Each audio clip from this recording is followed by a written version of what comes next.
بسم الله الرحمن الرحيم فاسألوا أهل الذكر إن كنتم لا تعلمون ওয়ালাইকুম আসসালাম রহমতুল্লাহ বরকাতুহ। আসলে রয়েছে 603। ভাই, আপনি বলেছেন যে আপনাদের রয়েছে 5 বিঘা বসত বাড়ি, 5 বিঘা রয়েছে জমি, ফসলের জমি। তো এই জমি এবং বাড়ি ইত্যাদি সব মিলে মূল্য হতে পারে কোটির বেশি। মাশাআল্লাহ, অনেক টাকা তো। কিন্তু আপনাদের কোনো ব্যাংক ব্যালেন্স নাই, আপনার কোনো ব্যাংক ব্যালেন্স নাই। এই যা ফসল হয় জমি থেকে, এই ফসলে আপনারা চলতে পারেন, আপনাদের সংসার চলে যায়, অসুবিধা হয় না।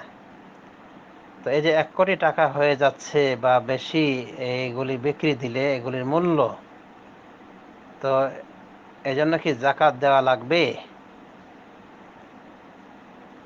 হ্যাঁ ভাই, আপনার যে ফসল রয়েছে, ফসলের জমিতে যদি ফসল হয় তো ফসলটাই জমির জাকাত। ফসল থেকে জমির জাকাত আদায় করতে হবে, ফসলের জাকাত আদায় করতে হবে। জমির নাই, ফসলের জাকাত। আল্লাহ বলছেন ওয়াতু হাক্কাহু ইয়াওমা হাসাদিহি, তোমরা ফসলের হক আদায় করো যেদিন মাড়াই করবে, কেটে আনবে। তো আল্লাহ রাব্বুল আলামিন এইভাবে বলেন। সুতরাং যে 5 বিঘা জমির কথা বললেন বা ভিটা বাড়ির সাথে সংলগ্ন জমি, এগুলির ফসলে যদি জাকাতের নেশাব হয়, জাকাতের নেশাব 18 মনের কিছু বেশি, প্রায় 19 মনের কাছাকাছি, ধরলাম 18 মন। তো এরকম 18 মন যদি হয় ফসল, তাহলে আপনাকে জাকাত দিতে হবে এইভাবে যে যদি আকাশের বৃষ্টিতে ফসল হয় তাহলে আপনাকে 10 ভাগের 1 ভাগ দেওয়া লাগবে। আকাশের বৃষ্টিতে ফসল হয় বা জমিটাই স্যাঁতস্যাঁতা ভেজানো থাকে, ভেজা মাটির থাকে, যে পানি দেওয়া লাগে না, তাহলে আপনাকে 10 ভাগের 1 ভাগ দেওয়া লাগবে। আর যদি পানি সিঞ্চনের মাধ্যমে, পানির ব্যবস্থা করা লাগে শ্যালো মেশিন ইত্যাদির মাধ্যমে, তাহলে আপনাকে 20 ভাগের 1 ভাগ জাকাত দেওয়া লাগবে। এটাই আপনার ফসলের জাকাত। এইভাবে আপনার জমির জাকাত আদায় হয়ে যাবে। ফসলের জাকাত দেওয়াটাই হলো জমির জাকাত। জমির আলাদা কোনো জাকাত নাই, ফসলের জাকাতের কথাই এসেছে। তাও নেশাব পরিমাণ হলে, নেশাব পরিমাণ বললাম যে 18 মনের কিছু বেশি এবং 19 মনের নাগাদ। তো এরকম পরিমাণ যদি ফসল হয় তাহলে আপনাকে ওইভাবে ওই নিয়মে জাকাত দেওয়া লাগবে, যা একটু পূর্বে বলা হলো। আপনি বলছেন আপনার কোনো ক্যাশ নাই, খালাস ক্যাশ নাই তো জাকাতও নাই। এরপর বলছেন 4-5 ভরি স্বর্ণ রয়েছে। 4-5 ভরি স্বর্ণ, 4-5 ভরি স্বর্ণ থাকলে জাকাত লাগে না, কারণ জাকাতের নেশাব হলো 7.5 ভরি। তো সেই হিসেবে তো আপনার স্বর্ণ শর্ট রয়েছে।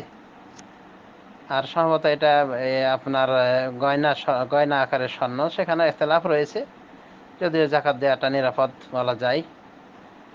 হ্যাঁ, তো তাহলে তো জাকাত আপনার লাগছে না, যেহেতু আপনি জাকাতের নেশাবের মালিক হননি। আর যে সমস্ত আপনার সম্পদ, তা হলো এই জমি জায়গা। তো জমি জায়গার ফসল যেহেতু হয়, এই ফসল থেকে আপনি জাকাত বের করবেন পারাগুপ্ত নিয়ম অনুযায়ী, তাহলে আপনার ইনশাআল্লাহ রক্ষার পথ রয়েছে। আল্লাহ রাব্বুল আমিন আপনাকে শরিয়া মোতাবেক চলা তৌফিক দান করুন। আপনি যেভাবে বলেছেন সে অনুযায়ী আমি ফতোয়া দিলাম। আল্লাহ রাব্বুল আমিন আমাদেরকে সবাইকে কোরআন সুন্নাহ মোতাবেক পরিচালিত হওয়ার তৌফিক দান করুন, আমিন। হয়তো অনেক শ্রোতা মণ্ডলী আশ্চর্য হবেন যে এত টাকার মালিক হওয়ার পরও, মানে তার বাড়ি ভিটা জমি বিক্রি করলে এত টাকা হচ্ছে, তারপরও জাকাত নাই, কেমন কথা হলো? তো জাকাত নাই এজন্য যে উনি বলেছেন জমির কথা বলেছেন আর বাড়ির কথা বলেছেন। তো ঢাকা শহরে যে কোনো একটা বাড়ি, ছোটোখাটো বাড়িরও দাম অনেক হয়ে যায়। তো এগুলো বিক্রি করে জাকাত দিতে বলা হয়নি, বাড়িতে জাকাত নাই। অনুরূপভাবে মানুষ যদি কেউ চাকর বাকর, আগের যুগে গোলাম দাস কিনে পাওয়া যেত, তো গোলাম দাসের জাকাত নাই বলা হয়েছে। অনুরূপভাবে যে সমস্ত গরু, উট শুধুমাত্র বাড়ির খেদমতের জন্য রাখা হয়েছে, মানে বাড়ির কাজে ব্যবহৃত হয়, ওগুলো তো জাকাত নাই। একমাত্র যে গরুতে নেশাব হয়েছে, যেমন 30টা পরিমাণ হয়েছে, সে গরুতে জাকাত রয়েছে। বা উটে যদি 5টা উট থাকে বাড়িতে, এবং সেগুলি ঘরোয়া কাজে ব্যবহৃত হয় না, বরং ব্যবসা ইত্যাদি আকারে রাখা হয়েছে, তাহলে সেখানে যাকাত রয়েছে।